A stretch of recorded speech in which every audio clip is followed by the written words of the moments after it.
નાખી દેવામાં આવે તો નદીમાં, સમુદ્રમાંથી નદીમાં ઝેર ખીરમાં ભેળવીને એ પાતાળમાં ગયો. પણ માણસ નથી કે આપણે ઈચ્છીએ કંઈક કોકના માટે ખરાબ કરવાનું, પણ ભગવાન ઈચ્છે એનું કાંઈ આપણું ઈચ્છે કે નહીં થાય.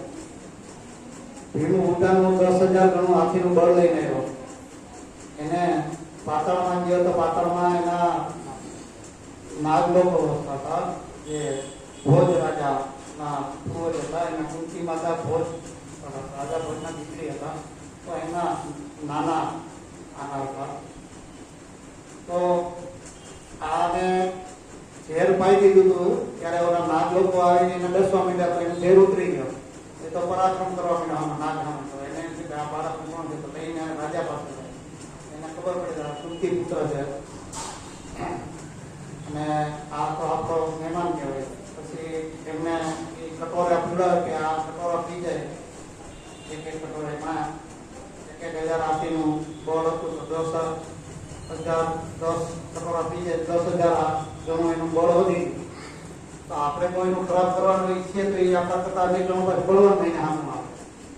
કોઈનું ખરાબ નહીં થાય. આપણે આપણું ઈચ્છે હંમેશા દુશ્મન ત્યારે આપણે માનીએ કે આપણે એનાથી ઈર્ષા કરી. ઈર્ષા વસ્તુ ન હોય ત્યારે નિષ્પાપ કહેવાય.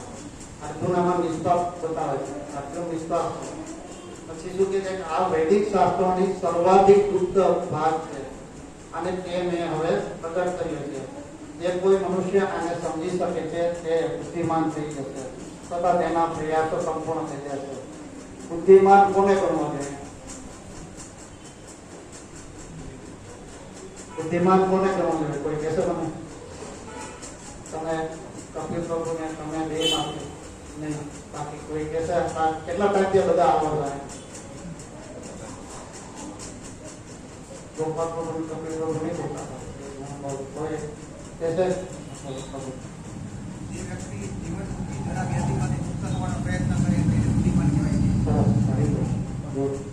જો આપણે અહીંયા શું કામ ભેગા થાય છે?